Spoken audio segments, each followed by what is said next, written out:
नमस्कार दोस्तों, जय हिंद। नमस्कार दोस्तों, आज हम बिहार बोर्ड क्लास 10th का एसएसटी से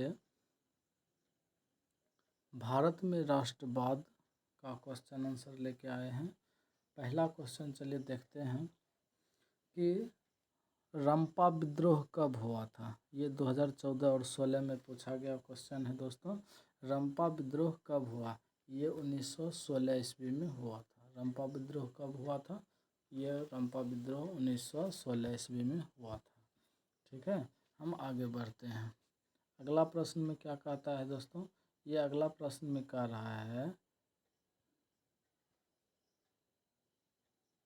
ये अगला प्रश्न में कह रहा है असहयोग आंदोलन का प्रस्ताव कांग्रेस के किस अधिवेशन में पारित हुआ था। ठीक है, सितंबर 1920 में कलकत्ता में हुआ था, या अक्टूबर में 1920 अहमदाबाद में हुआ था, या नवंबर 1920 में, या फैजपुर में हुआ था, या दिसंबर 1920 में नागपुर में हुआ था। कहाँ पर हुआ था? तो ये ऑप्शन नंबर बी में अक्टूबर,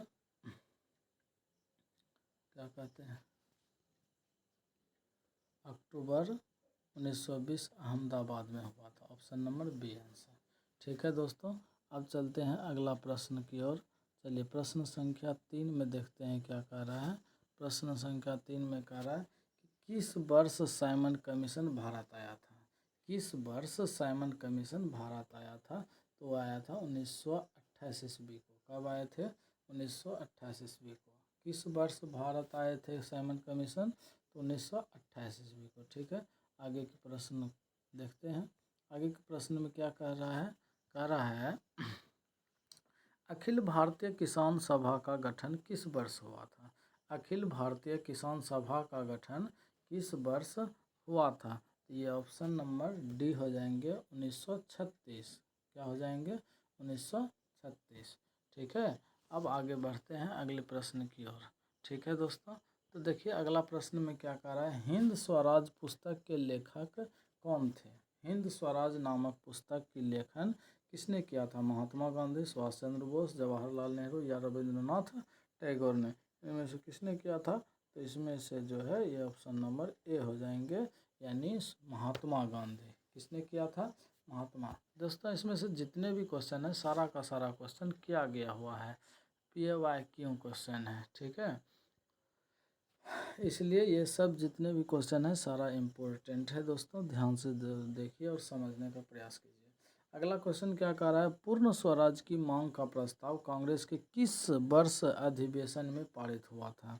किस वर्ष और किस अधिवेशन में पारित हुआ था? हमने तो कुछ देर पहले अभी तुरंत एक और क्वेश्चन देखे थे इससे रिलेटिव, जिसे हमने क्या पढ़े थे कि, हाँ, क्वेश्चन में पढ़े थे कि ये कि असहयोग आंदोलन का प्रस्ताव कांग्रेस के किस अधिवेशन में पारित हुआ था। तो हमने देखे थे अक्टूबर 1920 अहमदाबाद में, यानी ऑप्शन नंबर बी। ठीक है, ऑप्शन नंबर बी। लेकिन आज अभी हम लोग देख रहे हैं कि पूर्ण स्वराज वहाँ था दूसरा, और यहाँ है पूर्ण स्वराज की मांग का प्रस्तावना जो है, पूर्ण स्वराज की मांग का प्रस्तावना कांग्रेस के किस वार्षिक अधिवेशन में पारित हुआ था। तो 1929 लाहौर में हुआ था, या 1931 में कराची में हुआ था, या 1933 कलकत्ता में, या 1937 बेलगांव में। तो इसका आंसर हो जाएगा दोस्तों 1929 लाहौर में। क्या हो जाएंगे? लाहौर में। 1929 के लाहौर में, ऑप्शन नंबर ए। ठीक है दोस्तों, अब आगे की प्रश्न देखते हैं। प्रश्न संख्या 7 में, प्रश्न संख्या 7 में क्या कह रहा है कि वेद की ओर लौटो का नारा किसने दिया था?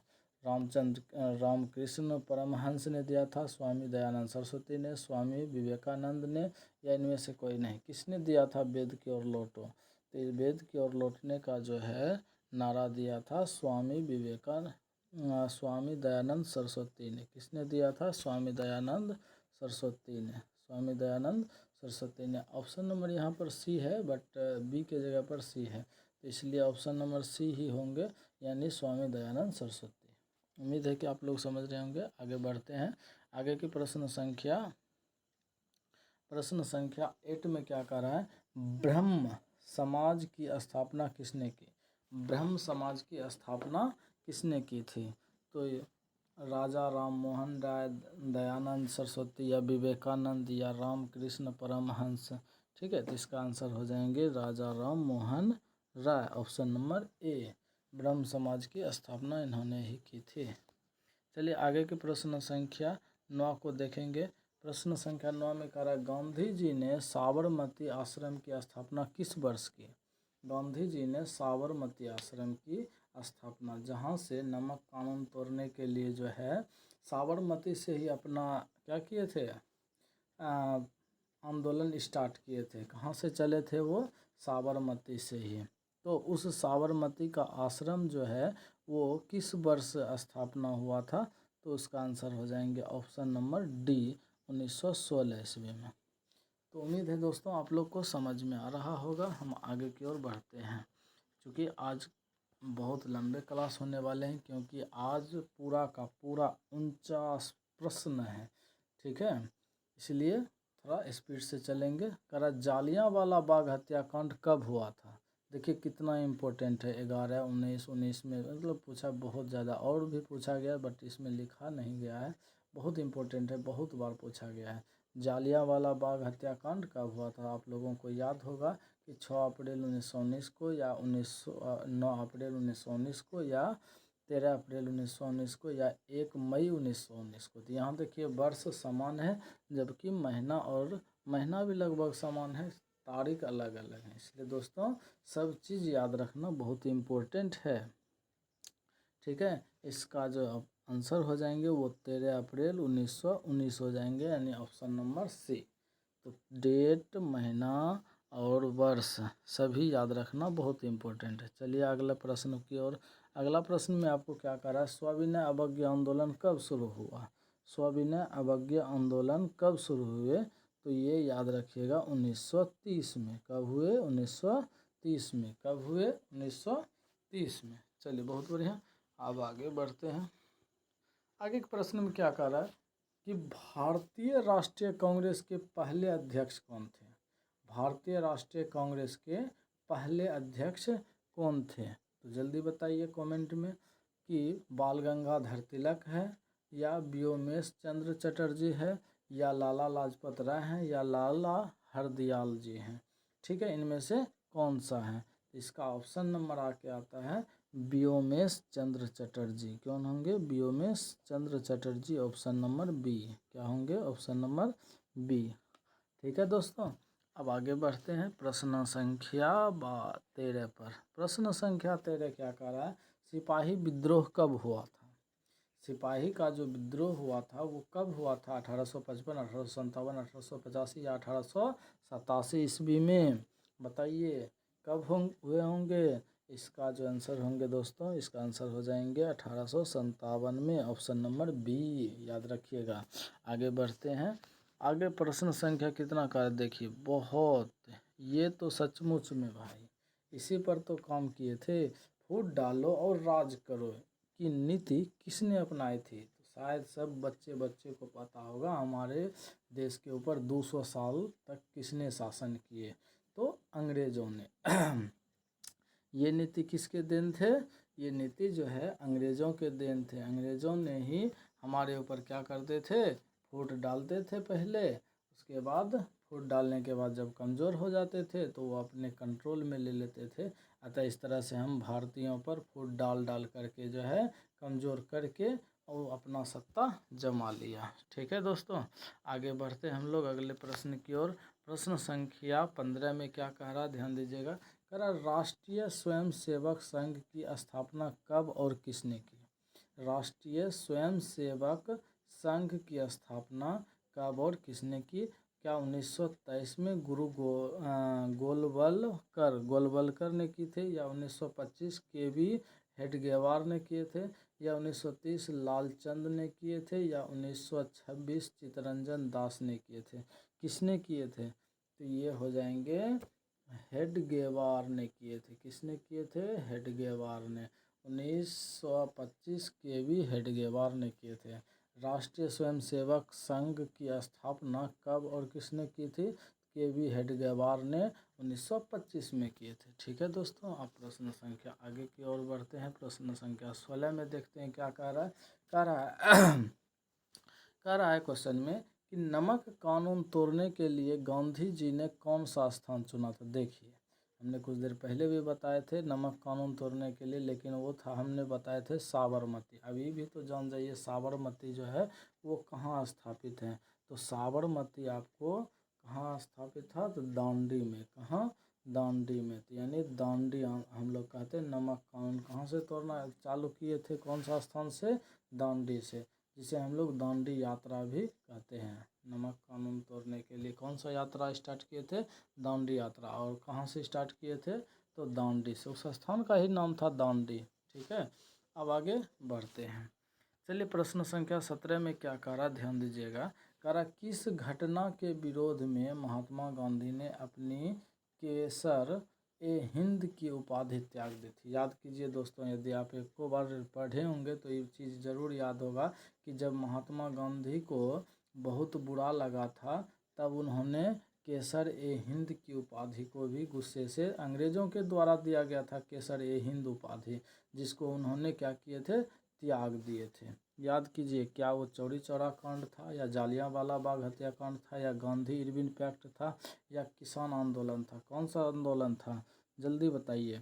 इसका ऑप्शन नंबर जो हो जाएगा वो होगा बी, जालियांवाला बाग हत्याकांड। क्योंकि जालियांवाला बाग हत्याकांड में इतना नरसंहार हुआ था कि छोटे बच्चे या बूढ़े जवान औरत किसी को नहीं देखे थे, सभी को गोली मार करके ख़त्म कर दिए थे।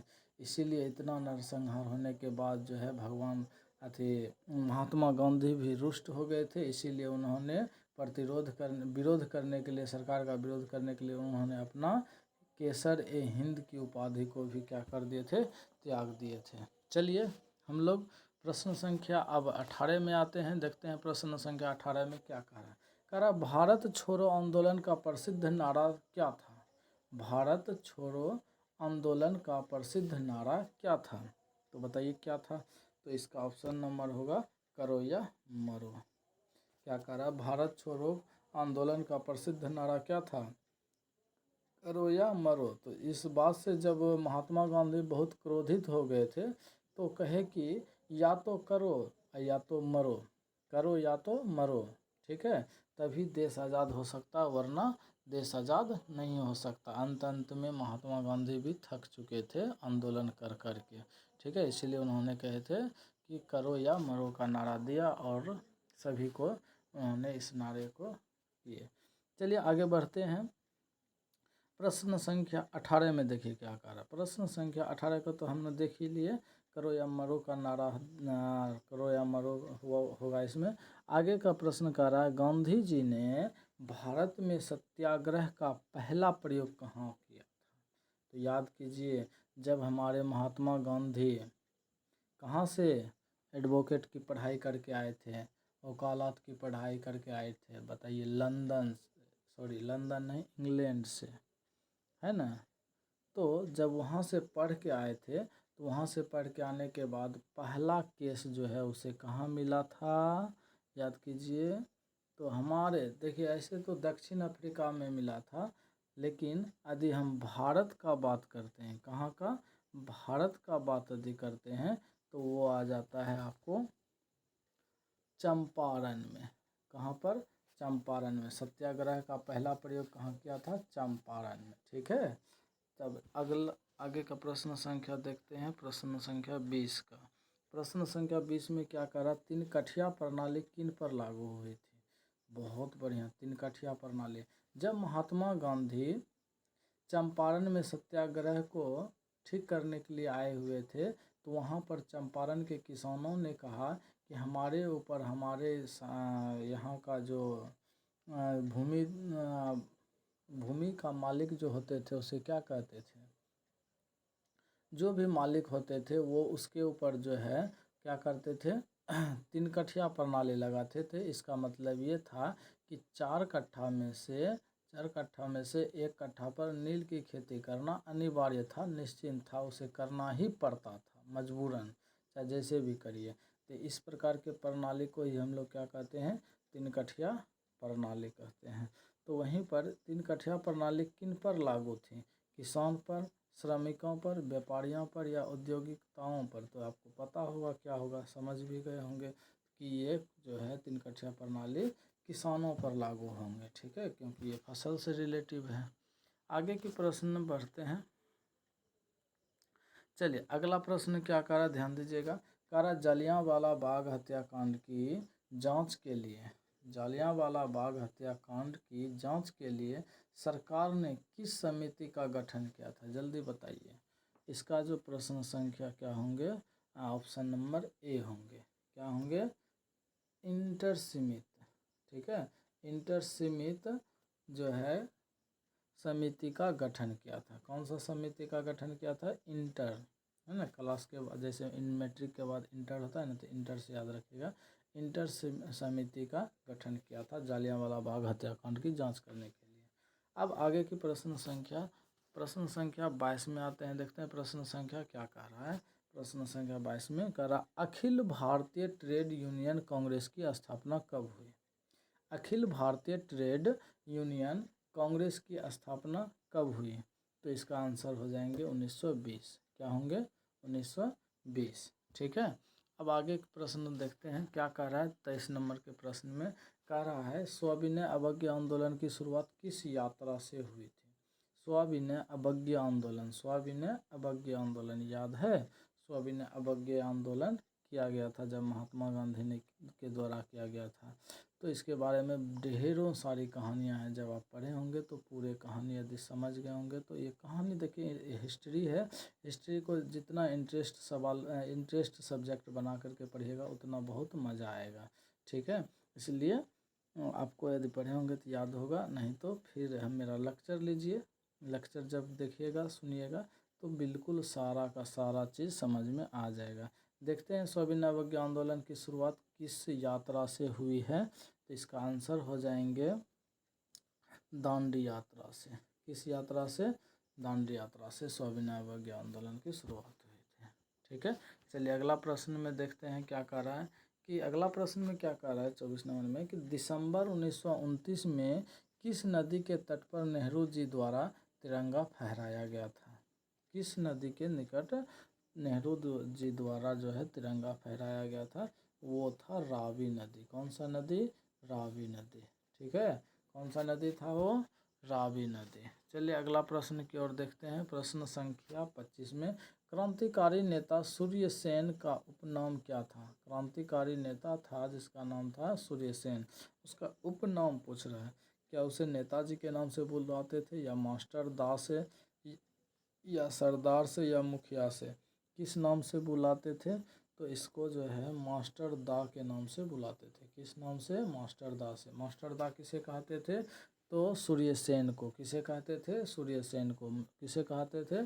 सूर्य सेन को। चलिए हम आगे बढ़ते हैं प्रश्न संख्या 26 में। प्रश्न संख्या 26 में क्या कह रहा है कि किस कानून के विरोध में जालियांवाला बाग में सभा का आयोजन हुआ था? किस कानून के विरोध में जालियांवाला बाग में सभा का आयोजन हुआ था? तो आपको पता है दोस्तों, हमने कुछ देर पहले भी बताए थे कि जालियांवाला बाग में जो है बहुत नरसंहार हुए थे। छोटे बच्चे या बूढ़ा औरत जवान किसी को नहीं छोड़े थे, सभी को गोली से मार दिए थे। और आपको तो ये भी पता होना चाहिए कि आखिर उतने लोग आए कहाँ से। तो वहाँ पर जो है सभा का आयोजन हुआ था, है ना। और आपको इस सवाल में वही बताना है कि किसके विरोध में, है ना, आखिर जलियांवाला बाग में सभा का आयोजन हुआ था। तो इस सभा का भी जानकारी होना चाहिए। क्या वर्नाक्यूलर प्रेस एक्ट के लिए, विरोध के लिए, या भारत सरकार अधिनियम के लिए, या रोलेट एक्ट के लिए, या इनमें से किसी के लिए भी नहीं? तो इनमें से क्या हो गया ऑप्शन? इसका हो जाएगा आपको रोलेट एक्ट के लिए। ये कौन सी है? रोलेट एक्ट, ठीक है। यह एक बहुत ही दुष्प्रभावकारी क्या था? नियम था सरकारों का, जो बिना कानून कायदे किए, है ना, भारतीयों को पकड़ करके जेल में डाल देने का अधिकार देता था। इसलिए इसको जो है इसको विरोध करने के लिए जालियांवाला बाग हत्याकांड में सभी लोग क्या हुए थे, आयोजित हुए, सभी लोग आए हुए थे इस पर अथी करने के लिए, विचार विमर्श करने के लिए। तो उसी दरमियान जो है गोली मार करके हत्या कर दी गई। आगे बढ़ते हैं प्रश्न संख्या 27 में। उम्मीद है कि आप लोग को सब समझ में आ रहा होगा। यदि नहीं आ रहा होगा, जो भी समस्या आ रहे होंगे कमेंट के द्वारा हमारे पास भेजने की प्रयास करें, ठीक है। हम उसका हल निकालने का प्रयास करेंगे हम भी। कह रहा अगला 27 में, किनके अनुरोध पर महात्मा गांधी चंपारण आए थे। देखिए एक ही चीज़ को घुरा फिरा के यदि आप लेक्चर लीजिएगा तो एक भी क्वेश्चन आपको रटने का ज़रूरी नहीं पड़ेगा, एकदम रटा रटाया मिल जाएगा। आपका माथा का दर्द सब खत्म हो जाएगा कि एसएसटी के नाम से जो दर्द आता है। तो कह रहा है कि किसके अनुरोध पर देखिए महात्मा गांधी चंपारण आए थे। तो बोलिए क्या होंगे उसका नाम, राजकुमार शुक्ल, अनुग्रह नारायण सिंह, या जयप्रकाश नारायण, या डॉक्टर राजेंद्र प्रसाद। देखिए कौन सा होंगे, तो इसका हो जाएंगे राजकुमार शुक्ल के बुलावे पर, ठीक है। राजकुमार शुक्ल ने ही पत्र के माध्यम से महात्मा गांधी के पास बुलावा भेजा था, तब इसी के बुलावे पर महात्मा गांधी जी चंपारण आए हुए थे। भारत में पहली बार, सॉरी भारत में नहीं, बिहार में पहली बार, ठीक है। तो आज ऐसे भी क्वेश्चन पूछ ले आपसे कि बिहार में पहली बार बिहार में पहली बार महात्मा गांधी जी कहाँ आए हुए थे, तो चंपारण आए हुए थे। चलिए आगे बढ़ते हैं प्रश्न संख्या 28 में, कि भारत आने वाले प्रथम व्यापारी कौन थे। भारत आने वाले प्रथम व्यापारी वो कौन थे, डच थे, ब्रिटिश थे, पुर्तगाली थे, या फ्रांसीसी। ये तो हमने पिछले क्लास में कर चुके हैं। इसका आंसर हो जाएंगे पुर्तगाली। कौन सा होंगे हो, पुर्तगाली, ठीक है। आगे बढ़ते हैं। अगला प्रश्न में क्या कह रहा, भारतीय कम्युनिस्ट पार्टी की स्थापना कब हुई थी। किसकी, भारतीय कम्युनिस्ट पार्टी की स्थापना कब हुई थी, ठीक है। तो इसका आंसर हो जाएंगे आपको ऑप्शन नंबर ए, ठीक है, ऑप्शन नंबर ए हो जाएंगे, ठीक है। 1925 ईस्वी में कब आए थे, कब स्थापित हुए थे, 1925 को। चलिए प्रश्न संख्या अब हम लोग 30 देखेंगे, बहुत नज़दीक आ गए हैं। हमने बोले थे कि प्रश्न आज कुल हम 49 प्रश्न लेकर के आए हुए हैं, तो आज हम तीसरा प्रश्न देख रहे हैं। अभी कह रहा, सविनय अवज्ञा आंदोलन के समय भारत के वायसराय कौन थे। वायसराय यानी प्रेसिडेंट वहाँ के उस समय के कौन थे, वायसराय कौन थे। क्या उसका नाम था लॉर्ड डलहौजी, या लॉर्ड इरविन, या लॉर्ड चेम्सफोर्ड, या लॉर्ड मिंटो। ये कौन था सविनय अवज्ञा आंदोलन के समय, यानी जिस समय सविनय अवज्ञा आंदोलन भारत में स्टार्ट था, तो उस समय का वायसराय जो होता है वो कौन थे। तो इसका आंसर हो जाएंगे आपको option number B, Lord Irwin. क्या कहते हैं उसे, लॉर्ड इरविन, ठीक है, ऑप्शन नंबर बी। उम्मीद है कि आप लोग समझ रहे होंगे। आगे बढ़ते हैं। चौरी चौरा कांड क्या सॉरी हुआ था कब, ठीक है, हम पूछ रहे हैं क्या है, तो ये सब्जेक्टिव नहीं है ना। तो चौरी चौरा कांड हुआ था, कब हुआ था, जल्दी बोलिए। तो ये हुआ था 1922 में। कौन सा हत्याकांड, चौरी चौरा हत्याकांड। इसमें तो बहुत ही बढ़िया इंटरेस्टिंग चीज़ है, आप पढ़िएगा तो पता चलेगा। इसमें क्या हुआ था, शायद कि जालियांवाला बाग हत्याकांड के विरोध में बहुत सारे भारतीय लोग क्रोधित थे, और उसी बीच जो है ना, जब वो नारा कर रहे थे तो एक पुलिस से भिड़ा-भिड़ी हो गया, जिसके वजह से उस पुलिस वाले को बहुत मार मारा और पुलिस थाने को में आग लगा दिए। इस वजह से उसी बीच में जो है चौरी चौरा हत्याकांड हुआ था, ठीक है। बहुत इंटरेस्टिंग है, जिसमें कि 22 पुलिस कर्मचारियों को जला करके राख कर दिया है ना। भारतीयों का दिल थोड़ा सा सुकून ज़रूर इसको मिला कि चल भाई बदला हम थोड़ा सा ले लिए। चलिए ये घटना कब हुआ था, तो भाई 1930 में हुआ था। कब हुआ था हो, सॉरी 1922 में। कब हुआ था, 1922 में। ऑप्शन नंबर बी का होगा, ठीक है, बी का हुआ था। अब हम लोग प्रश्न संख्या कहाँ पर आ चुके हैं, प्रश्न संख्या आ चुके हैं 32 पर। अब कह रहा मपला विद्रोह कहाँ हुआ था। ले भाई मपला भपला सब आ जा, ठीक है। मोपला विद्रोह कब हुआ था, जल्दी बताइए। तो ये मोपला विद्रोह हुआ था केरल में। कहाँ हुआ था, केरल में। कहाँ हुआ था वो, केरल में। मोपला विद्रोह कहाँ हुआ था, केरल में। याद रखिएगा, भूलिएगा नहीं। तो हम लोग आगे के प्रश्न की ओर चलते हैं, देखते हैं अगला प्रश्न में क्या कहा है। कह रहा है अगला प्रश्न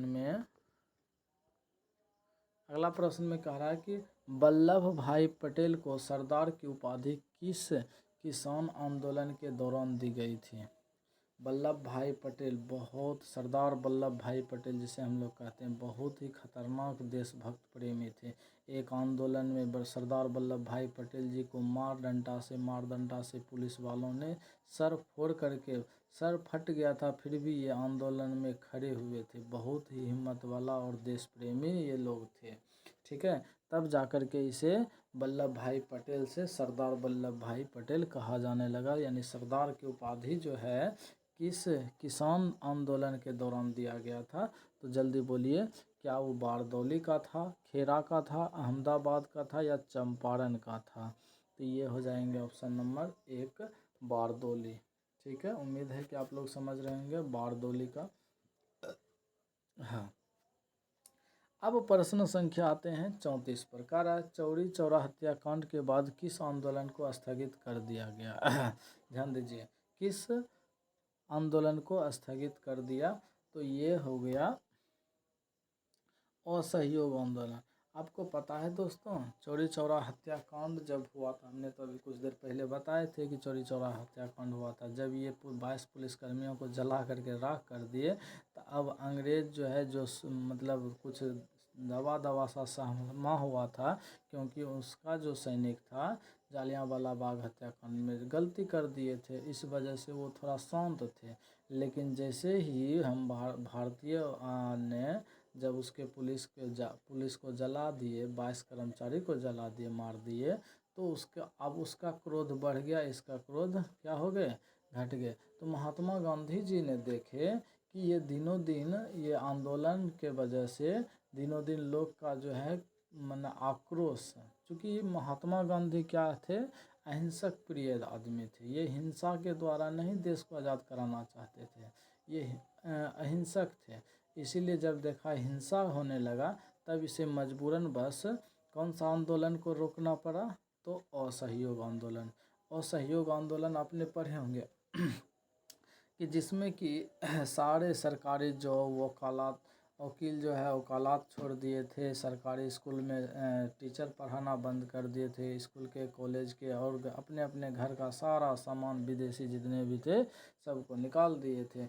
इस तरह के जो आंदोलन हुआ था उसे ही तो हम लोग असहयोग आंदोलन के नाम से जानते हैं। चलिए, आप लोग समझ रहे होंगे, समझदार हैं। हम आगे की ओर बढ़ते हैं। ठीक है दोस्तों, चलिए बहुत बढ़िया। अब हम लोग प्रश्न संख्या 35 में आते हैं। प्रश्न संख्या 35 में क्या कह रहा है, निम्न में से किन्हें सीमांत गांधी के नाम से भी जाना जाता। देखिए, सीमांत गांधी के नाम से किसे जाना जाता है। मौलाना अबुल कलाम लिखा है, अबुल कलाम आज़ाद, उम्मीद है कि अब्दुल कलाम होगा। चलिए, ये क्या है, राजगोपालाचारी को, या खान अब्दुल गफ्फार खान को, या लाला हरदयाल को, किसको। तो यहाँ पर देखिए ऑप्शन नंबर होंगे सी, खान अब्दुल गफ्फार खान को ही सीमांत गांधी के भी नाम से जाना जाता था। ठीक है, हम आगे बढ़ते हैं। कह रहा भारतीय राष्ट्रीय कांग्रेस की स्थापना कब हुई थी। देखिए, भारतीय राष्ट्रीय कांग्रेस की स्थापना कब हुई थी। तो इसकी स्थापना जो है ये ऑप्शन नंबर बी 85 में हुआ था। ठीक है, कब हुए थे, 85 में। ये इसी पर आ गया, 85 में हुए थे। कब हुए थे वो, 85 में। ठीक है, याद रखिएगा 1885 में। अगला प्रश्न की ओर चलते हैं। प्रश्न संख्या 37 क्या कह रहा, ध्यान दीजिएगा। कह रहा है कि भारत सरकार अधिनियम 1919 को किस नाम से भी के नाम से भी जाना जाता है, किस नाम से जाना जाता है। तो हम लोग माटेग्यू चेम्सफोर्ड योजना के नाम से, या साइमन कमीशन के नाम से, या फिर इंडियन स्टैट्यूटरी कमीशन के नाम से, या नेहरू रिपोर्ट के नाम से। किस नाम से इसे जानते हैं? इसका जो है आंसर हो जाएंगे आपको मांगे माटेंग्यू चेम्सफोर्ड योजना, ऑप्शन नंबर ए हो जाएंगे। ठीक है, ऑप्शन नंबर ए। हम लोग आगे बढ़ते हैं, प्रश्न संख्या 38 को देखते हैं, 38 को कह रहा है महात्मा गांधी के राजनीतिक गुरु कौन थे, है ना। राजनीतिक गुरु कौन थे, बहुत अच्छे प्रश्न है। इसका जो आंसर हो जाएंगे, क्या उसका आंसर गोपाला कृष्ण गोखले होंगे, या मोतीलाल नेहरू, या सत्येंद्र नाथ टैगोर, या सुरेंद्र नाथ बनर्जी होंगे? तो इसका ऑप्शन हो जाएंगे सी नंबर, जिसे हमने पहले बोले थे, गोपाल कृष्ण गोखले। ये कौन थे? महात्मा गांधी के राजनीतिक गुरु थे। अब अगला प्रश्न बहुत अच्छे दमदार क्वेश्चन आकर आए हैं। कला लाल कुर्ती नामक संगठन का गठन किसने किया था? देखिए, लाल कुर्ती एक संगठन है जिसका गठन कौन किया था? मेजनी ने, या खान अब्दुल गफ्फार खान ने, या सी राजगोपालाचारी ने, या सरदार वल्लभ भाई पटेल ने? किसने किए थे? इसका जो है गठन खान अब्दुल गफ्फार खान ने किए थे, ऑप्शन नंबर बी। चलिए आगे प्रश्न संख्या 40 में आते हैं। प्रश्न संख्या 40 में क्या करा है? लखनऊ समझौता किस वर्ष हुआ था? लखनऊ समझौता किस वर्ष हुआ था? 1916, 1918, 1920 या 1922? तो ये हुए थे 1916 को। कब हुए थे वो? 1916 को, याद रखिएगा। ठीक, आगे बढ़ते हैं, प्रश्न संख्या 41 पर आते हैं। अब प्रश्न संख्या 41 तक आ गए हैं, तो देखते हुए समझते हुए चलेंगे। कह रहा इंडियन स्टेट्यूटरी कमीशन के अध्यक्ष कौन थे? ठीक है, इंडियन स्टेट्यूटरी का कमीशन के अध्यक्ष कौन थे? इसका ऑप्शन हो जाएगा जॉन साइमन था। कौन था? इसका जो मालिक होंगे वो कौन होंगे? जॉन साइमन अध्यक्ष थे ये। ठीक है, उनके टीम के। General Dyer, William Hunter, Robert Owen ये सब नहीं थे। जॉन क्या था? साइमन था।